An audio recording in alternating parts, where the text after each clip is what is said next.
students, welcome back to another video tutorial from Deepak's classes, and in this particular video I will be discussing about matter.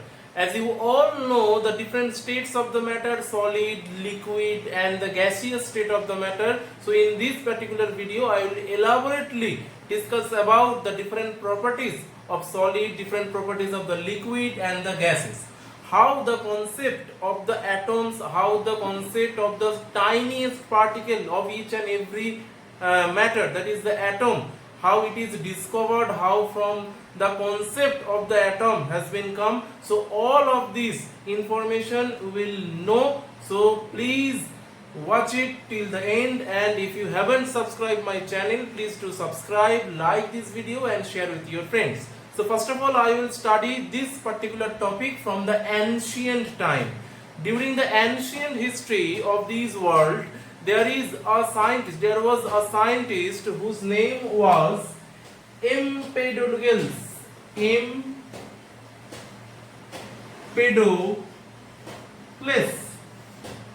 Empedocles. This scientist believes that each and every matter made up of four components. What are those four components? Those four components are earth, next air, third fire, and the last one is the water. Empedocles believes that all of the matter, it can be liquid, it can be solid, or it can be gases. It is made up of four components. Those four components are earth, air, water and fire. These four components together made up of all the different matter that is present in our universe. But later, in the near future, again two scientists, the name of the two scientists are Leucippus and Democritus. Leucippus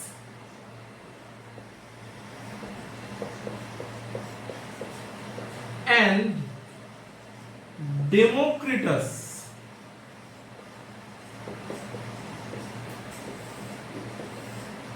These two scientists opposes the theory of Empedocles.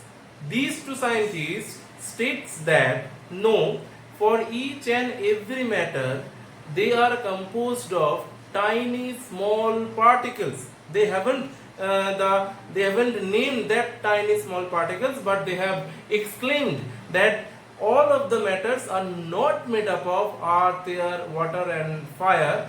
In spite of that, all these three states of matter are made up of tiniest small particle, and in these the tiniest small particles known as atoms. In the near future, in the 17th and the 18th century, led to the discovery of the tiniest small particle, or the tiniest smallest particle of each and every matter is known as the atom. In the higher classes, we will also learn that atom is, now in this particular class we will learn about atom is invincible. That means it cannot be broken down into further smaller particle. But in the higher classes we will learn about that atoms are also be broken down into more tiniest smaller particles. Those tiniest smaller particles are proton, electron and neutrons. Now, but in this particular class you will learn about atoms are invincible. That means atoms cannot be broken down into further smaller molecules. But in your higher studies, in your higher classes, you will learn about that atoms can also be broken down into subatomic particles. What are those subatomic particles? Electron, proton and neutron. These three are subatomic particles. So let's move towards the main topic that we are discussing about, the different states of the matter. Now I will discuss about the different states of the matter and the properties, and what are the basic differences among these three states of the matter. First of all, I will discuss about the solid, then I will discuss about the liquid, and at last I will discuss about the different properties of the gases. So let's see. First of all, solid. You all know that solid has any kind of solid has a specific shape. Any kind of solid has a specific shape. It cannot change its shape unless and until you put some force on it. If you don't put any force, if you don't exert any force on any solid, it will remain as it is and it will not be placed in any container. It will not be placed in any container. It has supposed to be matched with the specific shape of the container. Then it will be easily placed in that particular container. So solid has a specific shape. Next property of the solid, what is it? Next property of the solid is it also has a definite volume. Definite volume. So the first property of the solid is it has a definite shape, and the second property of the solid is it has a definite volume. That means it will occupy a certain amount of space where you will put it. Volume means the amount of space any matter occupies is known as its volume. So if you put solid in anywhere, it will occupy little amount or some amount of space in that particular region. So solids also have a definite volume as well as definite shape. Third point, what are the third point? If you observe the tiniest particle of the solid, the tiniest particle of the solid are also known as atom. In case of liquid, it will also termed as the atom, and in case of gases, it is also termed as the atom. So the atoms of the solids are tightly packed to each other. There is no intermolecular space between those atoms. So how these tiny particles, how these atoms are arranged in that particular solid? So if you observe the solid, now the tiniest particle atoms will be arranged like this. Atoms will be arranged like this. You can see that there is a very little intramolecular space. That means very little. It is the third most important property of the solid, little intramolecular space. That means there is a very little space available between the two molecules or between the two atoms inside the solid. Fourth one, the attraction, the intramolecular attraction of the particles, among the particles of the solid is very high. You have to remember it, students. If the intramolecular space is very low, the intramolecular attraction will be very high. Again I am saying it, if the intermolecular force is very high, that means the two particles are present in close proximity. They are very close to each other. That's why the force of attraction between these two molecules are very much high. So it will be not intermolecular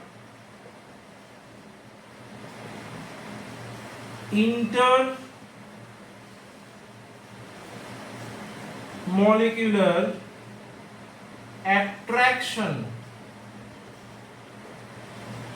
is very high. So these are the basic four properties of any solid that we can see shows.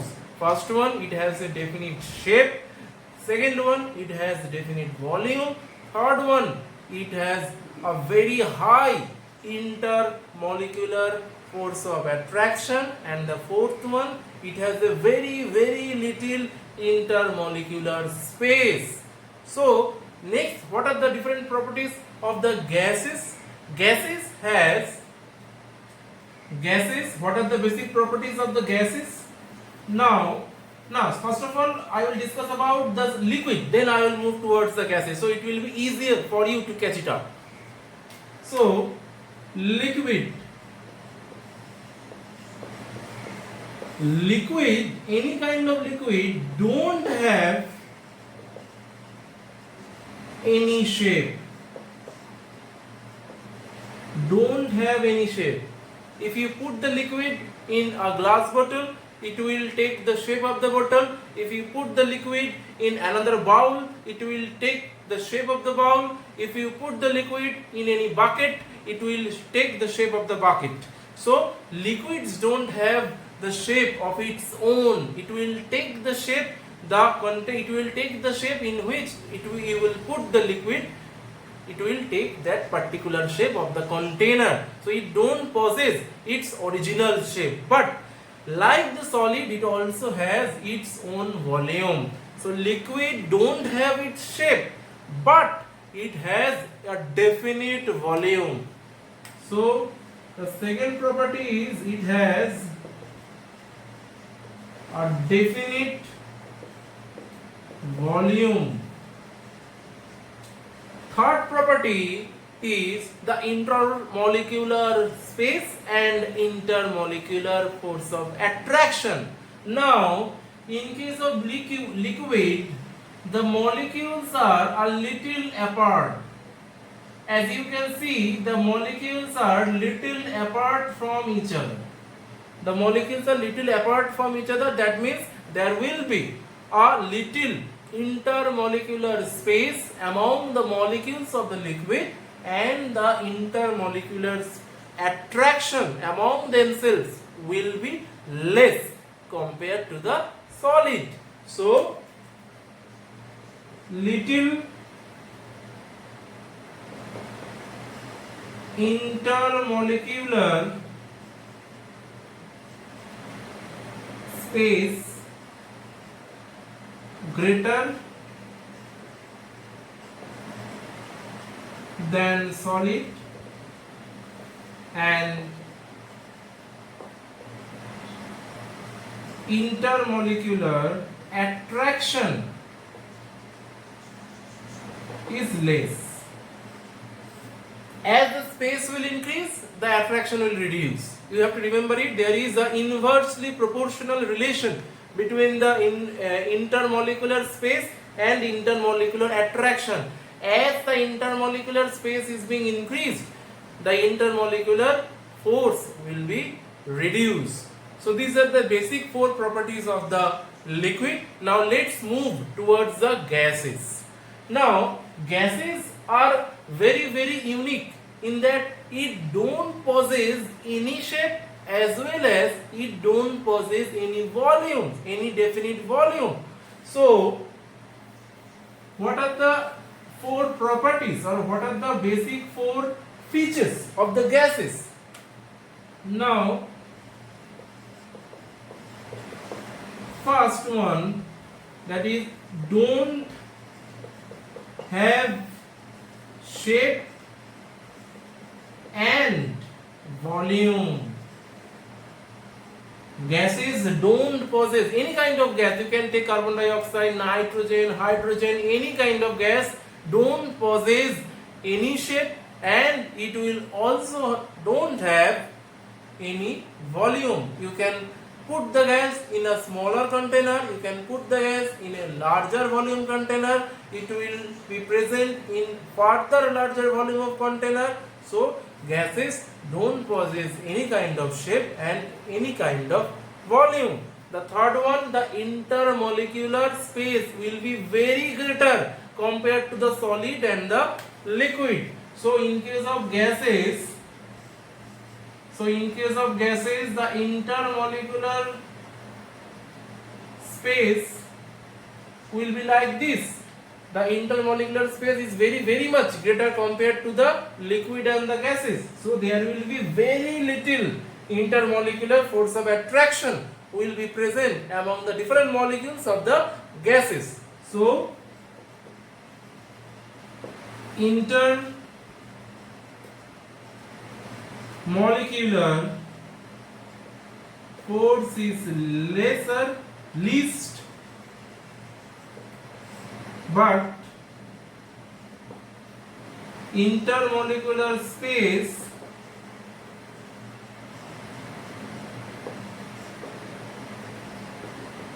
is the most.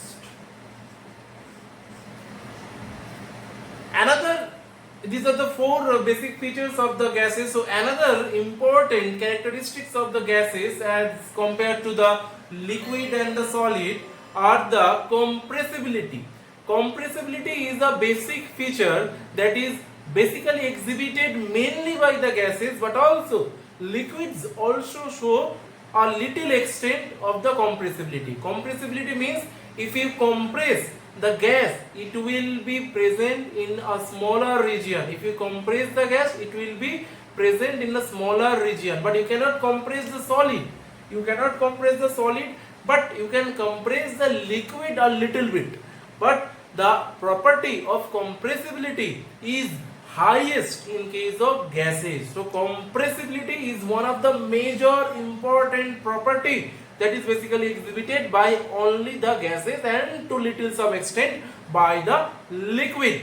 And the last property, that is the movement of the particles. Movement of the particles, that means the movement of the atoms within the solid. As the atoms or the molecules are closely packed to each other, they are unable to move freely within the solid. As the intermolecular space in the solid is very low, then the molecules will be unable to move freely. As in case of liquid, the intermolecular space are little greater than the solid. The molecules can move to little some extent, but in case of gases, as their intermolecular space is very low, there will be a exhibition of the movement of the particles. Highest amount, the particles of the gases can move in any direction, in any way. It will move continuously from here to there. So the movement of the particle is highest in case of gases, but the movement of the particles will be the lowest in case of solid. Remember it, student. And the last one, that is the movement of the particles that I have told you in case of liquid, that the movement of the particles in the liquid are possible, but the movement of the particles in the liquid is restricted to a specific boundary. That is the shape of the container in which the liquid has been placed. But the movement of the particles in case of gases lacks any kind of boundary. It will move in anywhere, in any direction. So that is all about the properties of the different states of the matter and the differences of the properties between the solid, between the liquid and the gases. We will be getting questions between the differences of the solid, between the differences in the properties among the solid, liquid and gases. What are the basic unique features of the gas? What are the basic unique property of the solid? How can you discriminate between the properties of the solid, liquid, gas, and that's all about. Hope if you like these videos, do like and share with your friends. Do subscribe my channel and don't forget to press the bell icon.